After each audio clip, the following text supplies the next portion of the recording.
श्री सत्य साई प्रेम लीला। ओम श्री साई राम। श्री सत्य साई प्रेम लीला। 96 years of supreme love। भगवान बाबा दिव्य प्रेम के ओंकार हैं और वे कहते हैं, मेरा जीवन मेरा संदेश है और मेरा संदेश प्यार है।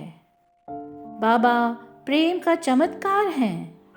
मनुष्य में आध्यात्मिक जिज्ञासा या परिवर्तन लाने के लिए, उनमें विश्वास पैदा करने के लिए चमत्कारों के माध्यम से बाबा प्रेम की वर्षा करते हैं। आइए सुनते हैं उत्तर प्रदेश के देहरादून के निवासी श्री R.C. खरे के बारे में, जो पब्लिक वर्क्स डिपार्टमेंट के इलेक्ट्रिसिटी सेक्शन के सुपरवाइजर थे। वर्ष 1971 नवंबर के महीने में एक शनिवार के दिन श्री खरे अपने घर में बड़े शौक से फूलों का हार बना रहे थे और सुई में धागा डालने की कोशिश कर रहे थे, लेकिन जितनी भी कोशिश करते उन्हें सुई की छेद दिखाई ही नहीं दे रही थी। वे चिंतित हो गए। अभी उनकी उम्र ही क्या थी, वे तो अब 40वें वर्षों में थे। अभी से उनकी दृष्टि इतनी कमजोर कैसे हो सकती है। तुरंत एक आई स्पेशलिस्ट के पास गए, जहां उन्हें बताया कि उनकी आंखें वास्तव में खराब स्थिति में थीं और आने वाले समय में वे और भी खराब हो जाएंगी। ये सुन के वे बहुत घबरा गए।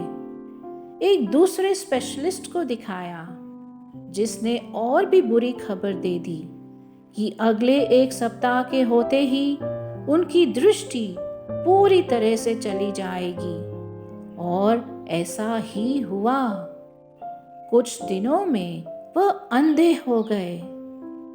खरे की जिंदगी में कैसा अंधकार आ गया था।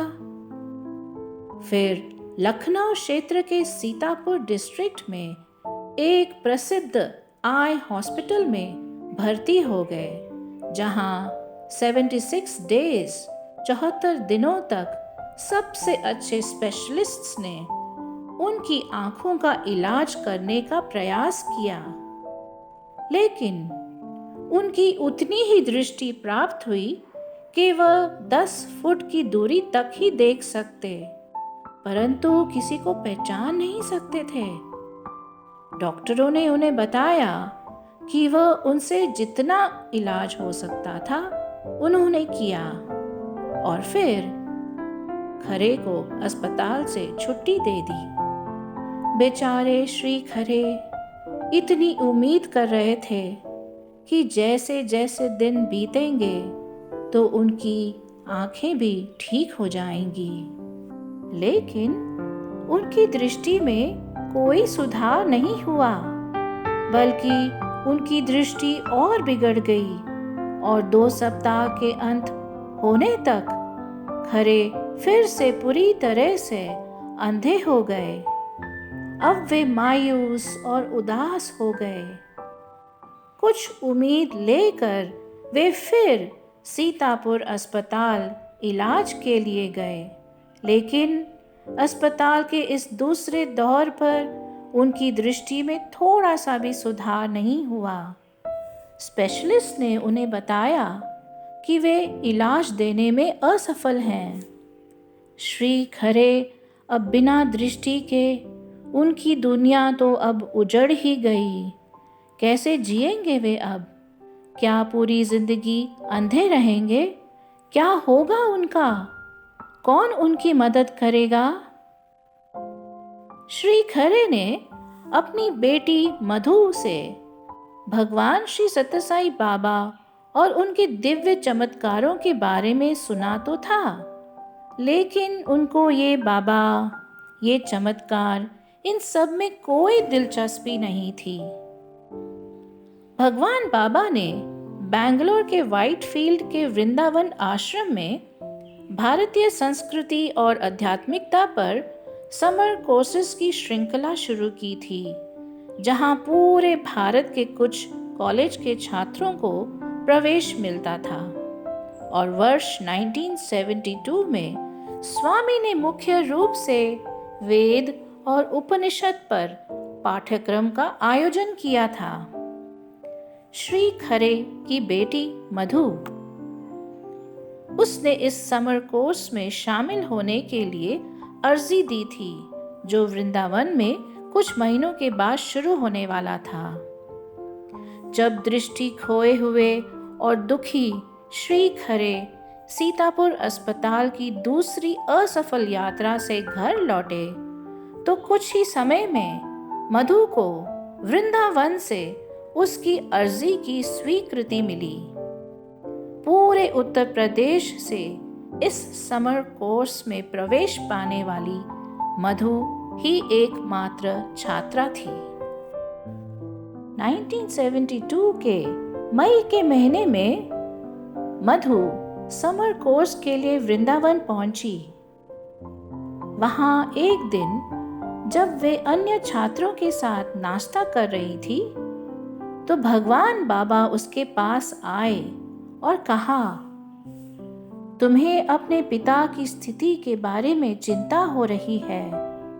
तुम चिंता मत करो, सब ठीक हो जाएगा।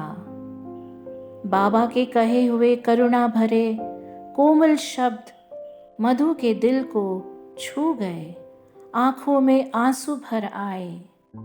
बाबा ने फिर अपने हाथ को गोल घुमाया और विभूति प्रकट की और मधु को दे दी और कहा, इसे अपने पिता को पोस्ट कर दो। विनम्रता से ऐसा कह के बाबा वहां से चल दिए। मधु ने स्वामी की दी हुई विभूति के साथ एक पत्र देहरादून पोस्ट कर दिया। श्री खरे की पत्नी ने अपने बेटी का पत्र पढ़कर सुनाया और साथ में भेजी हुई विभूति का पैकेट जैसे ही खरे को सौंप दिया, तो खरे को तुरंत लगा कि इस विभूति से उनका अंधापन चला जाएगा, उनकी दृष्टि फिर लौट आएगी, वो फिर से दोबारा देख सकेंगे। उन्होंने तुरंत स्नान किया और विभूति का एकमात्र अपने दोनों आंखों की पलकों पर लगाया और साथ साथ बाबा को प्रार्थना भी की। बाबा की लीला अपरंपार है। 1 घंटे के बीतने से पहले ही श्री खरे को धुंधला सा दिखाई देने लगा। उनका हौसला बढ़ गया। इतने दिन और सप्ताह के बाद उनके चेहरे पर मुस्कान आई। उसके बाद हर दिन वे स्नान करके विभूति लगाते रहे। 7 दिनों के समाप्त होते ही उनकी दृष्टि पूरी तरह से लौट आई। अब वे पहले जितना अच्छी तरह से देख सकते थे। उनकी खुशी का तो कोई ठिकाना ही नहीं रहा। अपनी कृतज्ञता को बाबा के चरणों में अर्पित करने के लिए श्री खरे जितनी जल्दी हो सके वृंदावन पहुंचे। वहां पहली बार बाबा की दी हुई दृष्टि से बाबा को देखा। उनका प्रेम, उनकी आंखों में दया, उनके दर्शन, स्पर्शन और संभाषण से बाबा ने उसके आंतरिक अंधेपन को भी दूर कर दिया। श्री खरे के भीतर आत्मज्ञान और आध्यात्मिक उन्नति के लिए तड़प पैदा की। जब वे देहरादून लौटे तो वे बाबा की भक्ति से परिपूर्ण एक नए व्यक्ति में बदल गए थे। उसके बाद के वर्षों में देहरादून में रहते रहते खरे ने जितना हो सकता उन्होंने उतना समय बाबा के बारे में और बाबा की लिखी हुई साहित्य, रचनाएं और विद्या को पढ़ने में बिताया। जब भी छुट्टियां होती या उन्हें छुट्टी मिलती, वे बाबा के पास पहुंच जाते, उनके आसपास रहते। खरे ने कभी भी बाबा से प्राइवेट इंटरव्यू के लिए कोई मांग नहीं की। वे तो बस बाबा की दी हुई ये दृष्टि से बाबा को देखकर ही बहुत संतुष्ट और खुश रहते थे। भगवान बाबा कहते हैं, miracles are my visiting cards, और ये प्रेम लीला उनका स्वभाव है। उनके वास्तविक स्वरूप को कोई नहीं जान सकता। ये तो उनका अटूट प्रेम है जो हमें उनकी तरफ खींचता है। इसके लिए हम सब बाबा के प्रति सदा कृतज्ञता में रहेंगे। समस्त